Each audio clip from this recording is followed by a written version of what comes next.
हमने अनिश्चित हालात को काबू करने का एक तरीका ढूंढ लिया है। ऐसी टेक्नोलॉजीज विकसित की जो नामुमकिन सी लगती थीं। हमने बनाई है एक क्वांटम क्लॉक और इससे कभी चाबी नहीं देनी पड़ेगी। अगले 15 अरब साल में इसमें सिर्फ 1 सेकंड का ही फर्क आएगा।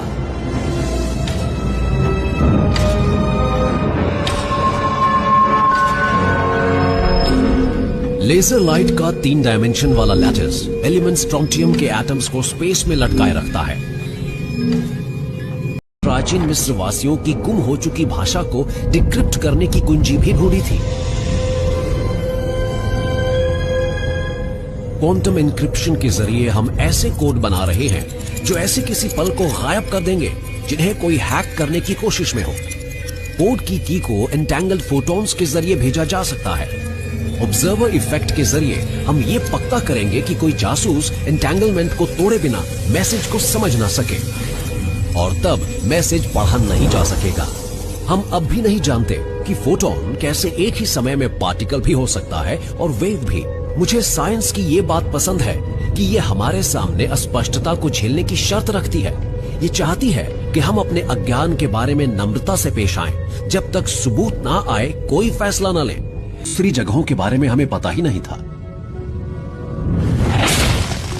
माचिस जलाने पर कणों में मौजूद ऊर्जा रिहा होती है एक केमिकल रिएक्शन के जरिए। पुराने केमिकल बॉन्ड्स टूटते हैं और नए बनते जाते हैं। आसपास के मॉलिक्यूल्स की रफ्तार तेज होती है, तापमान बढ़ता जाता है और जल्द ही यह सिलसिला अपने आप शुरू हो जाता है किसी चेन रिएक्शन की तरह। किसी लपट को दर्शाने वाली एनर्जी शायद कई साल से एटम्स के केमिकल बॉन्ड्स में लॉक रहती है। इन्हें संभाले रहते हैं इनके कोर के इर्द गिर्द घूमने वाले इलेक्ट्रॉन्स। जब हम आग जलाते हैं तो ये छिपी हुई केमिकल एनर्जी रिहा होती है। लेकिन मैटर का एक और डीप लेवल भी होता है जिसमें एक और तरह की एनर्जी होती है। एक एटम होता क्या है? ये किस चीज से बने होते हैं? ये आपस में जुड़ते कैसे हैं? एटम जैसी इतनी छोटी सी चीज में आखिर इतनी ताकत आ कहां से जाती है? ये एटम आते कहां से हैं? वहीं से जहां से हम आते हैं। अगर हम एटम्स की शुरुआत को ढूंढें तो ये हमारी अपनी शुरुआत ढूंढने जैसा होगा। ये खोज हमें स्पेस और टाइम की गहराइयों में ले जाएगी। आज मैं आपको सुनाना चाहता हूं 2 एटम्स की कहानी। तो चलिए मेरे साथ।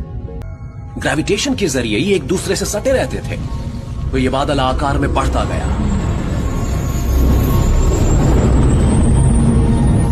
एटम्स के न्यूक्लियाई में छोटे लेकिन हैवी पार्टिकल्स मौजूद थे। हाइड्रोजन में प्रोटॉन्स थे और हीलियम में मौजूद थे न्यूट्रॉन्स भी। इन दोनों के ही चारों तरफ इलेक्ट्रॉन्स की एक चादर सी मौजूद थी।